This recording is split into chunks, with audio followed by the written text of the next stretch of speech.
उस 85 साल की महिला जिसके साथ रेप हुआ था, उसने कौन से कपड़े पहने थे? बिल्कुल। क्या हम नहीं देखते कि बुर्के में अगर महिला जा रही है तब भी रेप हो जाता है? तो ये कपड़ों को लेकर रेप नहीं होते।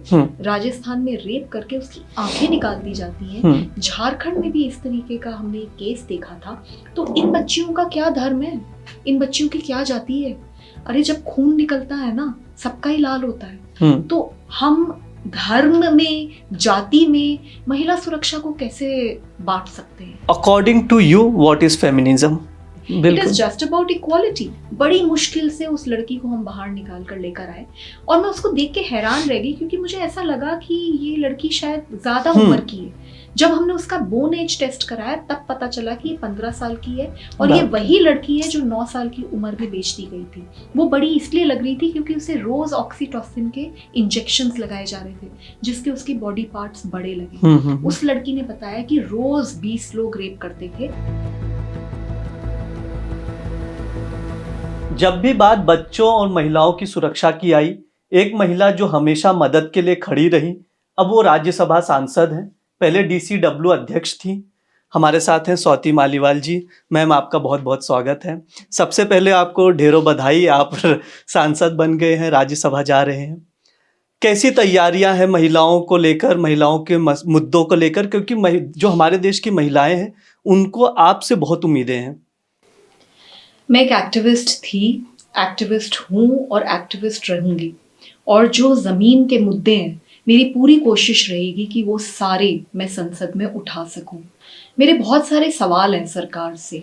सबसे पहले तो मैं ये जानना चाहती हूँ कि हर घंटे में 51 FIR रजिस्टर होती हैं इस देश में महिला और बच्चों के खिलाफ अपराध में। 8 महीने की बच्ची के साथ दिल्ली देश की राजधानी में बलात्कार हुआ था। 85 साल की महिला के साथ भी हुआ।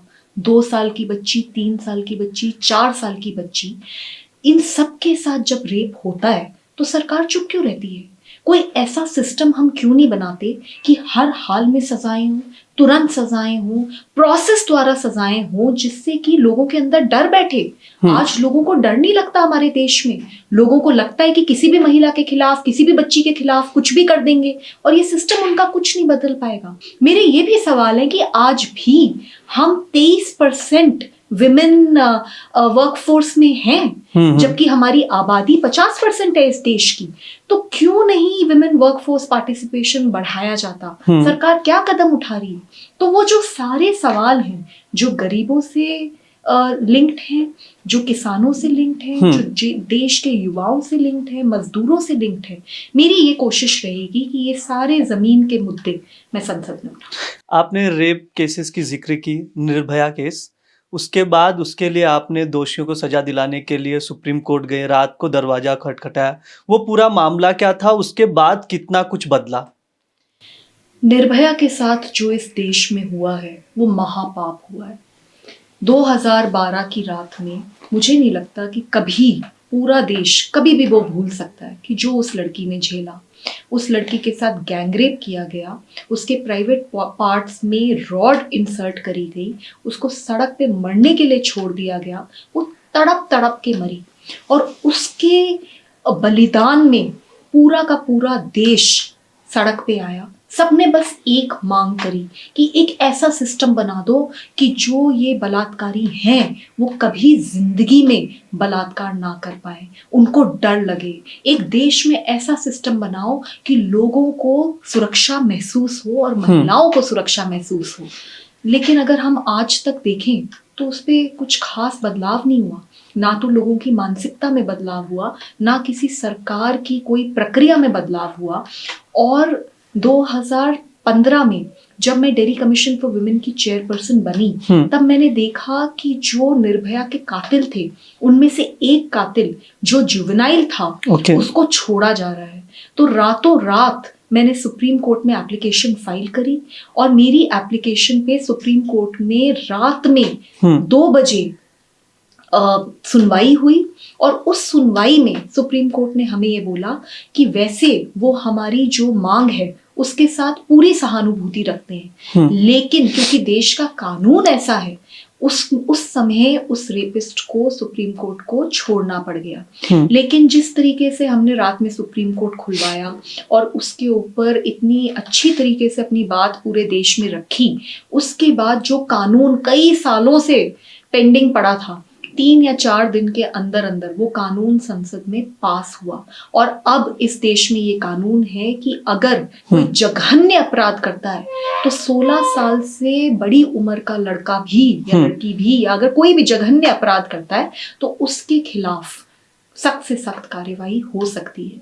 तो मैं ये मानती हूँ कि वैसे तो अगर आप देखें तो दिल्ली कमीशन फॉर विमेन एक स्टैट्यूटरी बॉडी है जिसकी लिमिटेड पावर्स हैं, लेकिन जो भी पब्लिक सर्विस में हैं, जो भी हम जैसे लोग हैं जो ईमानदारी से शिद्दत से अपना काम करना चाहते हैं, उन्हें आउट ऑफ द बॉक्स सोचना पड़ेगा। और यही out of the box thinking हमने उस दिन करी और इसलिए रात में सुप्रीम कोर्ट हम खुलवा पाए और देश में कानून में इतना बड़ा बदलाव करवा पाए। ये तो हो गया रजिस्टर्ड केसेस की बात। ऐसे भी कई मामले आते हैं जहां पर रेप होता है लेकिन महिला या लड़की डरी हुई होती है, वो पुलिस थाने तक नहीं जाती, पुलिस थाने चली गई, एफआईआर दर्ज नहीं होता। ऐसा भी केस कोई आपके सामने आया हो जिसमें आपकी कोशिशों के बाद एफआईआर दर्ज की गई हो? जी, ऐसे तो कई हजार केसेस थे। आप देखें वो बीच में सुल्ली बाई बुल्ली बाई का केस आपने सुना होगा, उसमें तो हमने नोटिस इशू करा तभी एफआईआर दर्ज हुआ। इनफैक्ट अभी जो ये साउथ इंडियन एक्ट्रेस हैं रश्मिका जी, उनके केस में जब उनका डीप फेक एआई का वो वायरल हो गया था, तो दिल्ली पुलिस पे जब हमने नोटिस इशू किया तब दिल्ली पुलिस ने हमारी नोटिस के बेसिस पे एफआईआर दर्ज करी। I am a complainant in that FIR. तो इस तरीके से तो हजारों एफआईआर्स हैं रेप के केसेस में, sexual harassment at work place के केसेस में, डोमेस्टिक वायलेंस के केसेस में, जिसमें दिल्ली पुलिस ने हमारे नोटिस के बाद एफआईआर करी। आप ये देखिए कि पिछले 9 सालों में दिल्ली महिला आयोग में हमने 1,70,000 केसेस की सुनवाई करी है। हमसे पहले जो चेयरपर्सन थी उन्होंने 8 साल में 1 केस की सुनवाई करी है। तो आप ये सोचिए कि 1,70,000 जो केसेस हैं, तो ये वही तो महिलाएं हैं जो दिल्ली पुलिस से दुखी होके दिल्ली महिला आयोग आती हैं। बिल्कुल नहीं तो दिल्ली महिला आयोग में जरूरत ही क्या है? किसी भी महिला आयोग की क्या जरूरत है? अगर पुलिस अपना काम ढंग से करने लग जाए, अगर सरकारें अपना काम ढंग से करने लग जाएं, तो you don't need a whistle blower and you don't need a monitoring body like the Delhi Commission for women. हमारी तो जरूरत ही इसलिए है ना, क्योंकि कहीं ना कहीं पूरा का पूरा सिस्टम एक फेलियर है जब वो महिलाओं की बात आती है। 3 दिसंबर 2022 को एनसीआरबी का डेटा आया है। इसके मुताबिक दिल्ली अनसेफ सिटी सबसे ज्यादा। क्या लगता है कहाँ चूक हो रही है सरकार से? क्या चीजें इम्प्लीमेंटेशन की जरूरत है जिससे दिल्ली भी एक सेफ सिटी में कन्वर्ट हो सके? तो मुझे लगता है कि अगर दिल्ली की बात करें स्पेसिफिकली, तो ये जो दिल्ली एक फुल स्टेट नहीं है जिसमें दिल्ली पुलिस दिल्ली सरकार के अंडर नहीं आती, मेरे हिसाब से ये एक बहुत बड़ी समस्या है, क्योंकि पूरे देश में जो सरकारें हैं वो फुल स्टेट। मतलब आप कह रहे हैं कि अगर दिल्ली पुलिस स्टेट के अंदर आ जाए, दिल्ली सरकार के अंदर, तो स्थिति बदलेगी? मैं ये मानती हूँ कि बदलेगी, क्योंकि आप ये बताइए कि जब किसी लड़की के साथ रेप होता है तो वो कहाँ जाएगी? वो अपने एमएलए को पकड़ सकती है, वो एसएचओ से बात कर सकती है, पर क्या वो यूनियन होम मिनिस्टर के पास जा सकती है? हर चीज में राजनीति ठीक है, ये देश का हिस्सा। राजनीति की बात की आपने, तो जब रेप होता है किसी राज्य में, चाहे पंजाब हो, हरियाणा, उत्तर प्रदेश, दिल्ली, अलग अलग राज्यों में, इसको धर्म, जाति और राज्य देखकर जब राजनीति होती है, इस पर आप क्या कहेंगे? मतलब क्योंकि मोस्टली जितने भी पॉलिटिकल चीजें हैं, रेप केसेस को भी उससे इंटरलिंक कर दिया जाता है। इसको आप किस तरह से देखते हैं? जी, मैं ये मानती हूँ कि हर चीज पे राजनीति करें। राजनीति इस देश का एक हिस्सा है, जरूरी है सवाल उठाना, लेकिन मैं ये मानती हूँ कि पॉलिटिक्स महिलाओं के मुद्दों पर, और वो भी महिला सुरक्षा के मुद्दे पे, बिल्कुल नहीं होनी चाहिए। एक 8 महीने की बच्ची, चाहे वो दिल्ली की हो, चाहे वो हरियाणा की हो, चाहे वो यूपी की हो, चाहे वो किसी सदर्न स्टेट की हो, नॉर्थ ईस्ट की हो, वेस्टर्न स्टेट की हो, है तो वो देश की बच्ची, उसका खून भी लाल है। चाहे वो कोई भी धर्म से आती हो। तो अब जब अगर 8 महीने की बच्चियों के साथ रेप होता है, 8 साल की बच्ची के साथ रेप होता है, 6 साल की बच्ची के साथ राजस्थान में रेप करके उसकी आंखें निकाल दी जाती हैं, झारखंड में भी इस तरीके का हमने एक केस देखा था। तो इन बच्चियों का क्या धर्म है, इन बच्चियों की क्या जाति है? अरे जब खून निकलता है ना, सबका ही लाल होता है। तो हम धर्म में, जाति में महिला सुरक्षा को कैसे बांट सकते हैं? मुझे इस चीज से बहुत परहेज है। और मैं देखती थी कि जब भी हम किसी केस में इंटरवीन करते थे तो ये सवाल उठता था कि ये धर्म की लड़की है इसलिए आप इंटरवीन कर रहे हैं, दूसरे धर्म की लड़की को बचाओ तो ये धर्म की लड़की है इसलिए आप इंटरवीन कर रहे हैं, इस जाति की लड़की को बचाओ तो इस जाति की लड़की है इसलिए आप इंटरवीन कर रहे हैं। मुझे तो हमारा जो दिल्ली कमीशन फॉर वुमेन की जो डेली बेसिस की मॉनिटरिंग थी, मुझे नहीं पता उस लड़की का क्या धर्म है। मैं तो उस लड़की का नाम भी नहीं पढ़ती थी, मेरे को नाम भी नहीं पता मैक्सिमम लड़कियों की।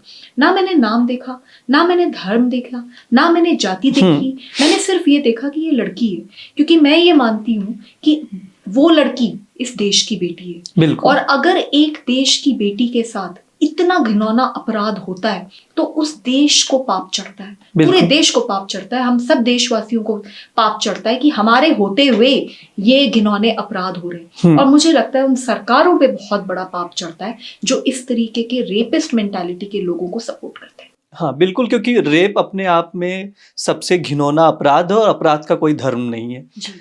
एक चीज ये थी कि चाइल्ड लेबर को लेके भी बहुत सारे केसेस आए दिल्ली में, जहां पर आपने बच्चों को बचाया।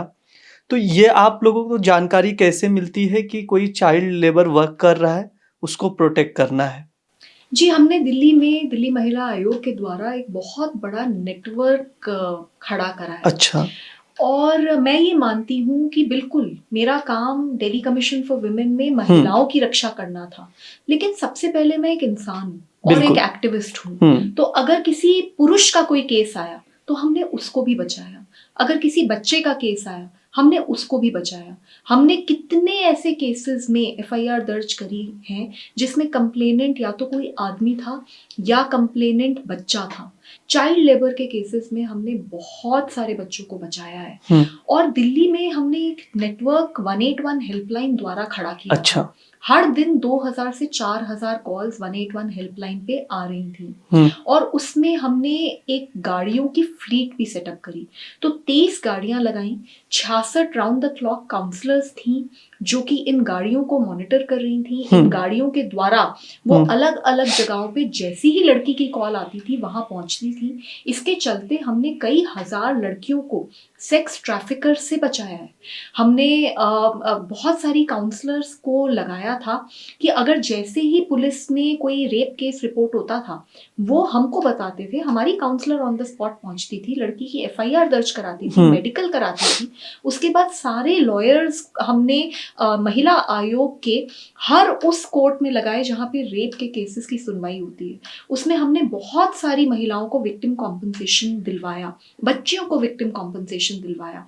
तो एक पूरा नेटवर्क तैयार करा गया है। सिर्फ एक अकेली स्वाति मालीवाल बिल्कुल बदलाव नहीं ला सकती। जरूरी ये है कि इस बदलाव की क्रांति में कैसे ज्यादा से ज्यादा लोग साथ दें। और आपको बताना चाहूंगी कि ये लड़ाई देखने में महिलाओं की लगती है, लेकिन ये महिलाओं की लड़ाई नहीं है, ये हर देश के नागरिक की लड़ाई है। और इस लड़ाई में आदमियों ने भी बहुत बढ़ चढ़ के साथ दिया। हमने बहुत सारे कैंपेन्स करे, रेप रोको एक कैंपेन किया था, बड़ा इंटरेस्टिंग एक्सपीरियंस था उसका। मैंने देखा कि एक दिन मेरे पास काफी सारे बॉयज आए, दिल्ली यूनिवर्सिटी के स्टूडेंट्स थे वो, और उन्होंने बोला आकर कि दीदी हम एक अलग तरीके का कैंपेन करना चाहते हैं, हम आदमियों से बात करना चाहते हैं। तो मुझे लगा पता नहीं क्या कह रहे हैं, क्या मैं समझ नहीं पाई। फिर उन्होंने मुझे थोड़ा डिटेल में समझाया। उन्होंने ये बोला कि हम दिल्ली की सड़कों पर वॉक करेंगे और हम आदमियों से बात करेंगे। एंड इंटरेस्टिंगली उन लोगों ने अपनी शर्ट्स उतार कर सिर्फ बॉक्सर शॉर्ट्स में दिल्ली में अलग अलग जगहों पे कैंपेन किया। रैलीज निकाली और उन्होंने अपनी पूरी बॉडी पे पेंट कर रखा था कि हम तो इतने कपड़ों में भी अपने आप को सुरक्षित महसूस करते हैं, एक लड़की को कितने कपड़े पहनने पड़ेंगे तब जाके वो सुरक्षित होगी। बिल्कुल। सो मैंने ये देखा कि इस तरीके के प्रयोगों के जब एक आदमी आदमी से बात करता है तो बहुत ज्यादा मानसिक तरीके से बदलाव होने के बिल्कुल। चांसेस रहते हैं। तो वो बड़े इंटरेस्टिंग एक्सपेरिमेंट्स थे। So my experience in the Delhi Commission for Women has been that yes, we have built a very strong team of women, but we have also been supported with a lot of like-minded men, and I think that is also our strength. आप मणिपुर भी गए थे, वहाँ की स्थिति क्या है महिलाओं की इस वक्त? मणिपुर मुझे लगता है कि मेरे लिए एक बहुत ही ज़्यादा डिफाइनिंग मोमेंट था। मैंने जैसे ही वो वीडियो देखी जिसमें ये साफ दिखाई दे रहा था कि किस तरीके से दो लड़कियों को नग्न अवस्था में एक भीड़ घुमा रही है, उनके साथ छेड़छाड़ करी जा रही है। एक उसमें से जो छोटी लड़की थी 19 साल की लड़की, उसके साथ गैंगरेप किया गया, उसके फादर और ब्रदर को ऑन द स्पॉट भीड़ ने मार दिया। ये सारी चीज़ें जब ये वीडियो वायरल हुई, मैं ये मानती हूँ कि किसी भी लड़की का जो वर्स्ट नाइटमेयर होता है ना, वो उस वीडियो में हम सब ने देखा। अगले दिन मैं ऑफिस गई और मैं फाइल साइन कर रही थी और मैं दिल्ली महिला आयोग में काम कर रही थी, पर मेरे मन के अंदर एक सवाल बार बार उठ रहा था कि मैं यहाँ पे काम कर रही हूँ जैसे सब कुछ ठीक है, चीज़ें नॉर्मल है, लेकिन मैं नॉर्मल नहीं थी और मणिपुर बिल्कुल भी नॉर्मल नहीं था। आप DCW के अध्यक्ष थी, आप कैसे सुनिश्चित करती थी कि DCW का राजनीतिकरण ना हो, मतलब अराजनीतिक रहे? ये कैसे सुनिश्चित किया आपने? मुझे लगता है मेरे लिए बहुत आसान था ये, क्योंकि मैं हमेशा एक एक्टिविस्ट थी, हूँ और रहूँगी, और मेरे लिए एक्टिविज्म बहुत ज़रूरी है। मेरे कोई पॉलिटिकल एम्बिशंस नहीं है। आज मैं राज्यसभा की सांसद बनी हूँ और मुझ पे बहुत बड़ी जिम्मेदारी दी है बिल्कुल। अरविंद केजरीवाल जी ने, और उसकी मैं बहुत आभारी हूँ। और पर मैं राज्यसभा की सांसद बनकर भी ज़मीन के मुद्दे ही उठाऊंगी। मुझे ऐसा लगता है कि जो दिल्ली महिला आयोग की जर्नी रही है उसमें अरविंद केजरीवाल जी का भी बहुत बड़ा योगदान है। आप आज देखिए, क्या national commission for women chairperson की हिम्मत है कि प्राइम मिनिस्टर के किसी काम के ऊपर सवाल उठा दे? क्या उसकी हिम्मत है कि केंद्र सरकार के ऊपर नोटिस इशू कर दे?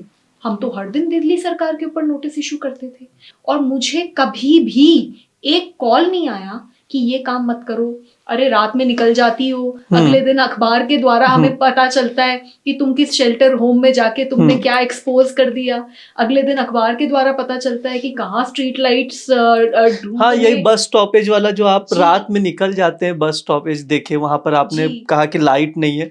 उस दौरान आपने और क्या क्या देखा था? मतलब क्या लग रहा है दिल्ली में किन सुविधाओं की कमी है जो दिक्कतें कर रही है? जी, तो मैं पहली वाली बात कंप्लीट करती हूँ कि मेरे को आज तक ये कॉल नहीं आया कि दिल्ली सरकार द्वारा या किसी भी नेता द्वारा या अरविंद जी द्वारा, जिन्होंने मुझे दिल्ली कमीशन फॉर वुमेन की इतनी बड़ी जिम्मेदारी सौंपी थी, तो मैं ये मानती हूँ कि जो हमने राजनीति से दूर रखा दिल्ली महिला आयोग का, उसमें मेरे को ये लगता है कि अरविंद जी का भी बहुत बड़ा हाथ है, क्योंकि अगर इस तरीके का सपोर्ट सिस्टम ना हो बिल्कुल तो आप किस तरीके से काम करेंगे। दूसरा, मैं ये मानती हूँ कि जब भी कोई काम आपको दिया जाता है तो उसे बिना डरे शिद्दत से करना चाहिए, और आज उसी के चलते मुझे लगता है कि आज मुझे संसद में जाने का एक बहुत बड़ा मौका मिला है। मैं ये मानती हूँ कि अगर आप दिल्ली में देखें तो बहुत चीज़ों की अभी कमी है। अगर दिल्ली की पुलिस सुधर जाए और पूरे देश की पुलिस सुधर जाए तो मैं ये मानती हूँ कि maximum crimes against women and crimes in general खत्म हो जाएंगे। क्योंकि पुलिस को सब कुछ पता होता है, पुलिस को पता है कि कहाँ पे क्राइम हो सकता है, पुलिस को पता है कौन ट्रैफिकर्स हैं, पुलिस को पता है कहाँ इलीगल ड्रग्स बिकते हैं, ये सारी चीजें पुलिस को पता होती हैं। जरूरी ये है कि पुलिस की जवाबदेही तय की जाए और पुलिस के संसाधन बढ़ाए जाए, पुलिस में अच्छे लोगों को, ईमानदारी को इंसेंटिवाइज किया जाए। तो ये सब काम होंगे तब जाके पुलिस सुधरेगी। इसके साथ साथ दिल्ली में बहुत चीजें बेटर करने की जरूरत है। जैसे मैं स्ट्रीट लाइट्स का मैंने इंस्पेक्शन करा, तो अगर बस स्टॉप्स पे ही स्ट्रीट लाइट्स नहीं होंगी तो फिर कैसे बदलाव होगा? तो ये दिल्ली सरकार को काम करने की ज़रूरत है। साथ में टॉयलेट्स को हमें अलग अलग जगहों पे पब्लिक टॉयलेट्स ज़्यादा से ज़्यादा होने चाहिए, क्लीन होने चाहिए। तभी तो महिलाएं बढ़ चढ़ के काम कर बिल्कुल। पाएंगी।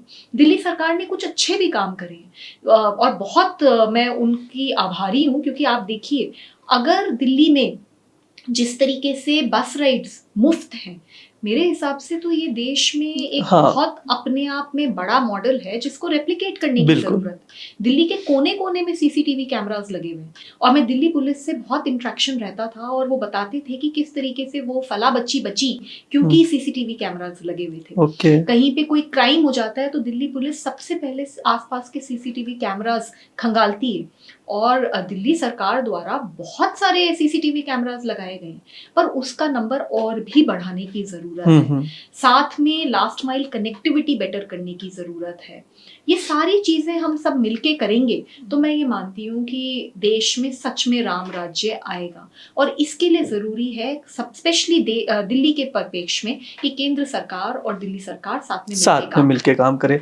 विकलांग महिलाएं, विधवा महिलाओं, इन सबको जब घर नहीं होते थे, रहने के लिए जगह नहीं मिलती थी, कई लड़कियां आज भी सड़कों पर सोती हैं। आपने अब तक उनके लिए बहुत कुछ किया, मदद की। अब आगे आप कैसे करेंगे, क्योंकि आपको संसद का भी काम करना है और ये भी एक्टिविस्ट का भी काम करना है, तो आप बैलेंस कैसे करेंगे? जी, मेरे को ये लगता है कि ये सारे मुद्दे इस देश के लिए बहुत ज़रूरी मुद्दे हैं, और मैं कोई एयर कंडीशन कमरे में बैठकर सांसद नहीं बनना चाहती। ओके। मैं ज़मीन पर रहकर सांसद का काम करना चाहती हूँ। तो जब संसद सेशन में होगी तब मैं संसद में बैठूंगी, संसद में अपनी आवाज़ उठाऊंगी, लेकिन उसके बियॉन्ड बीच में जितने भी महीने होंगे आप मुझे ज़मीन पे ही देखेंगे, आप मुझे नाइट शेल्टर्स में देखेंगे। और अभी तक तो मेरा जुरिस्डिक्शन सिर्फ दिल्ली था, अब आप मेरा जुरिस्डिक्शन पूरे देश में देखेंगे। मैं नाइट शेल्टर्स में जाऊंगी, मैं गाँव में जाऊंगी, मैं स्कीम्स को समझूंगी, मैं महिलाएं जो आखिरी महिला खड़ी है, चाहे वो जीबी रोड में हो, चाहे वो सोनागाछी में हो, उसकी क्या क्या समस्याएं हैं, वो वहां तक कैसे पहुंची, कौन लोग जिम्मेदार हैं, मैं इन सब पे काम करूंगी। एसिड किस तरीके से देश में बिक रहा है और कैसे एसिड अटैक हो जाता है और कैसे लड़कियों की जिंदगी आज भी तबाह हो जाती है, मैं इन मुद्दों पे काम करूंगी। आज भी इस देश में फार्मर सुसाइड्स हो रहे हैं और कितने ज्यादा हो रहे हैं। महंगाई देखिए, 400 रुपए का सिलेंडर 1000 रुपए का हो गया है। तो कितना लोगों को कितनी कितनी समस्याएं महसूस करनी पड़ रही हैं। मेरा ये मकसद रहेगा कि मेरा घर, मेरा दफ्तर हमेशा खुला रहेगा। मेरी ये कोशिश रहेगी कि जो लोग मुझसे सवाल पूछते हैं वो सवाल मैं संसद में रखूं। तो जमीन से जुड़े हुए मुद्दे मैं संसद में रखूंगी, और मैं कोई एयर कंडीशन ऑफिस नहीं चलाऊंगी। मेरा मकसद यही रहेगा कि जमीन पे जाकर लोगों से सीख कर उनकी बात मैं संसद में उठा सकूं। जीबी रोड का जिक्र किया, दिल्ली के रेड लाइट एरिया है, यहाँ का भी जायजा आपने पहले भी लिया है, कई लड़कियों और बच्चियों को बचाया भी है। इसकी स्थिति कैसे सुधरेगी? मैं ये मानती हूँ कि जीबी रोड में एक बहुत बड़ा रैकेट चल रहा है, और वो रैकेट आज दिल्ली देश की राजधानी की काफी गलियों में चल रहा है। जीबी रोड तो पहले एक रोड होती थी जहाँ पे आज भी ब्रॉथल्स हैं, और वहाँ पे 90 के करीब कोठे हैं, और वहाँ पे कई हजार लड़कियों की जिंदगियां खराब की जाती हैं। हर रात टोकन बांटे जाते हैं, और बार बार उन लड़कियों के साथ रेप होता है। और मैं ऐसा मानती हूँ कि इस रैकेट में कहीं ना कहीं पुलिस भी बहुत मिली भगत रखती है। आपको एक एग्जाम्पल दूंगी। एक बार दिल्ली पुलिस का एक बड़ा अजीब रुख मुझे सामने आया। 17 लड़कियां हमने जीबी रोड से रेस्क्यू करी। हमने लिख के दिया कि इन लड़कियों को वापस जीबी रोड नहीं भेजना है, इन्हें आप शेल्टर होम भेजिए, इन लड़कियों की काउंसलिंग करेंगे। चाइल्ड वेलफेयर कमिटी ने भी रिटन ऑर्डर्स दिए, and they have magisterial powers. उसके बावजूद ओवरनाइट दिल्ली पुलिस ने वो सारी लड़कियां वापस कोठे पे पहुंचा दी। तो अगले दिन जब मैंने प्रेस कॉन्फ्रेंस करी और मैंने ये सवाल उठाया, तब जाके वो लड़कियां वापस फिर निकाल कर लेकर आई दिल्ली पुलिस। लेकिन हमें समझ नहीं आया कि वही लड़की थी या कोई और लड़कियां थी, क्योंकि आप ऐसे थोड़ी ना चेहरे पहचानोगे। बिल्कुल। तो आप सोचिए कि ऐसा क्या मजबूरी थी कि एक रात भी अगर धंधा बंद हो जाए तो दिल्ली पुलिस को समस्या हो जाएगी। तो ये तो मेरे अपने आप एक्सपीरियंसेस रहे। एक लड़की 9 साल की उम्र में बेच दी गई जीबी रोड में। हमें बताया गया कि 15 साल की एक लड़की है, उसको बचाइए जीबी रोड जाकर। हम लोग वहां पहुंचे, पुलिस स्टेशन पहुंचे। जब तक हम वहां पहुंचे कोठे में लड़की को बचाने के लिए, तो मालकिन ने उस लड़की को छुपा दिया। बड़ी मुश्किल से उस लड़की को हम बाहर निकाल कर लेकर आए और मैं उसको देख के हैरान रह गई, क्योंकि मुझे ऐसा लगा कि ये लड़की शायद ज्यादा उम्र की है। जब हमने उसका बोन एज टेस्ट कराया तब पता चला कि ये 15 साल की है और ये वही लड़की है जो 9 साल की उम्र में बेच दी गई थी। वो बड़ी इसलिए लग रही थी क्योंकि उसे रोज ऑक्सीटोसिन के इंजेक्शंस लगाए जा रहे थे, जिसके उसके बॉडी पार्ट्स बड़े लगे। उस लड़की ने बताया कि रोज 20 लोग रेप करते थे और उस लड़की ने ये भी बताया कि हमारे आने से 2 घंटे पहले वहां पे ऑलरेडी इंफॉर्मेशन आ गई और पुलिस वाला आया था और उसने मालकिन को बोला कि इस लड़की को छुपा दो, स्वाति मालीवाल आई हुई है। तो आप ये सोचिए कि ऐसा कैसे हो सकता है कि इतने खुलेआम इस तरीके का धंधा चलेगा और पुलिस कोई एक्शन नहीं लेती। हमको पता चल जाता है, हम जा जाके अंदर से कितनी लड़कियां हमने बचाई हैं, पुलिस को समझ नहीं आता। और आप ये देखिए कि आज गली गली में स्पा के नाम पे बहुत सारे सेक्स रैकेट्स खुल गए। हम लोगों ने इंस्पेक्शन करा, हम लोगों ने एफआईआर्स दर्ज कराई। मैं एक स्पा में घुसी और मैं हैरान रह गई देखकर, क्योंकि वहां पर मैंने देखा कि एक 17 साल की लड़की, दिल्ली सरकार की स्कूल की लड़की, वो लड़की वहां पे स्पा में थी 2 आदमियों के साथ। उसके साथ गलत काम किया जा रहा था और उस लड़की को हमने रेस्क्यू करा वहां से। और ऐसे तो फिर देखें सड़कें हैं जिनमें हर तरीके के स्पा और प्रोस्टिट्यूशन रैकेट्स खुल गए हैं। उसके बाद हमने सरकार को एक पॉलिसी बनाने के लिए एक रिपोर्ट सौंपी। एक पॉलिसी बनाई गई जिसमें क्रॉस जेंडर मसाज दिल्ली में बैन करा गया। तो ये सारे काम हम लोगों ने करे, लेकिन कभी ना कभी मुझे ऐसा लगता है कि ये बदलाव तभी हो सकता है जब पुलिस की व्यवस्था सुधरे।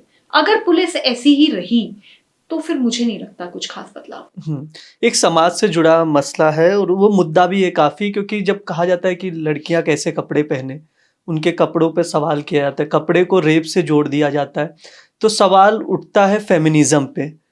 According to you what is feminism? जी, मैं ये मानती हूँ कि फेमिनिज्म, आप भी फेमिनिस्ट हैं, मैं भी फेमिनिस्ट हूँ, हम सब फेमिनिस्ट हैं।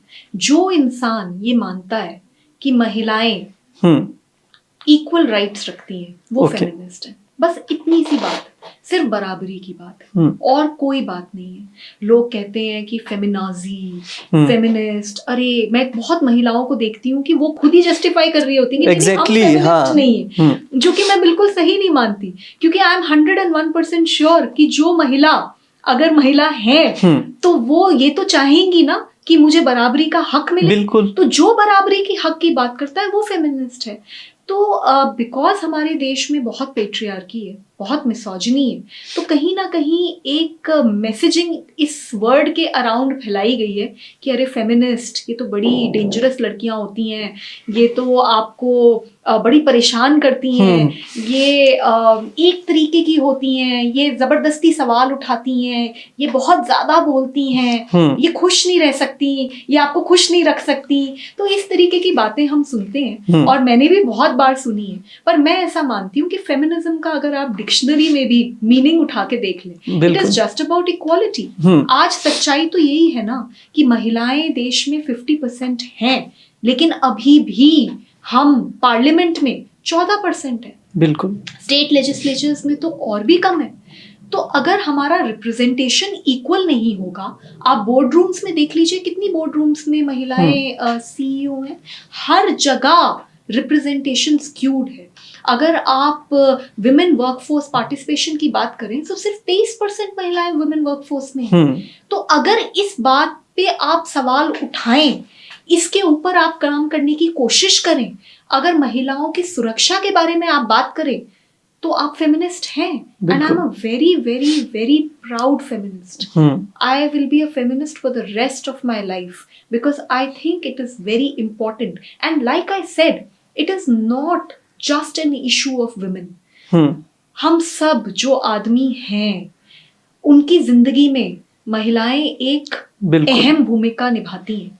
अगर एक लड़का उसकी बीवी के साथ, उसकी गर्लफ्रेंड के साथ, उसकी बहन के साथ, उसकी माँ के साथ कुछ गलत होता है तो उसको बहुत दुख होता है ना। बिल्कुल तो वो भी फेमिनिस्ट है, क्योंकि वो भी तो यही कोशिश करेगा ना कि इन सबको, इस पूरे समाज में बराबरी का हिस्सा मिले। तो हम सबको फेमिनिस्ट बनना चाहिए। And I don't know why such words are used, why there is a negative connotation to this. Exactly I don't understand it. At the same time कपड़ों के ऊपर इस हाँ, देश में बड़ा विवाद होता बिल्कुल है। लोग कहते हैं कि छोटे कपड़े पहन लेते हैं इसलिए रेप होते हैं। उत्तराखंड के मुख्यमंत्री ने ये बात बोली थी कि ये फटी हुई जीन्स पहन लेती हैं लड़कियां इसलिए रेप होते हैं। कोई कहता है कि चौमिन खा लेती हैं लड़कियां इसलिए रेप होते हैं। कोई कहता है मोबाइल फोन उठा लेती हैं लड़कियां इसलिए रेप होते हैं। एक महाराष्ट्र के एमएलए हैं अबू आजमी, उनके खिलाफ तो मैंने एफआईआर दर्ज करी है और मैं मुंबई के कोर्ट में भी अच्छा। कई बार मैंने जाके उनके खिलाफ करी है। और काफ़ी हियरिंग्स में मैंने पार्टिसिपेट करा है, क्योंकि उन्होंने ये बोला था कि लड़कियां अगर मतलब चीनी पड़ी है तो चीटी तो आएंगी। तो लड़कियों को छोटे कपड़े नहीं पहनने चाहिए, लड़कियों को रात में नहीं घूमना चाहिए। तो हर जब सवाल उठता है तो कटघरे में लड़कियों को खड़ा कर देते हैं। ये समाज लड़कों पे तो इस तरीके का कोई भी स्टैंडर्ड नहीं डालता। लड़कों से तो नहीं ये सब सवाल पूछे जाते। और मेरा बस एक सवाल है, जो लोग कहते हैं कि कपड़े देख के रेप होता है। उस 8 महीने की बच्ची ने कौन से कपड़े पहने थे? उस 85 साल की महिला जिसके साथ रेप हुआ था, उसने कौन से कपड़े पहने थे? बिल्कुल। क्या हम नहीं देखते कि बुर्के में अगर महिला जा रही है तब भी रेप हो जाता है? तो ये कपड़ों को लेकर रेप नहीं होते। रेप एक घटिया मानसिकता, जिसमें कुछ आदमियों को ऐसा लगता है कि वो बड़े शक्तिशाली हैं और वो महिला के साथ कुछ भी कर देंगे और ये सिस्टम उनका कुछ बिगाड़ नहीं पाएगा। रेप इस कारण से होते हैं। तो रेप रोकना है तो हमें मानसिकता समाज की बदलनी पड़ेगी और हमें एक बड़ा कठोर सिस्टम बनाना पड़ेगा कि अगर कोई कुछ गलत करे, आदमी किसी महिला के खिलाफ कोई अपराध हो, दोषी प्रूव करा जाए तो उसे सख्त से सख्त सजा। बिल्कुल समय हो चुका है। जैसे कि हमने स्वाति जी से बात किया, उन्होंने बात की महिलाओं की सुरक्षा की। जितनी भी देश की महिलाएं हैं उनको बहुत उम्मीदें हैं इनसे। ये उम्मीद अब संसद में दिखेगा, लेकिन ये चीज़ें आपको समझने की ज़रूरत है। जितनी भी महिलाओं की सुरक्षा की बात हुई या बेटियों की रक्षा की बात हुई, हमेशा स्वाति जी उन लोगों के साथ खड़ी रही मदद के लिए। उनका कहना है कि आगे भी मदद के लिए हमेशा एज ए एक्टिविस्ट खड़ी रहेंगी। आप लोग भी हमसे जुड़े रहें। शुक्रिया।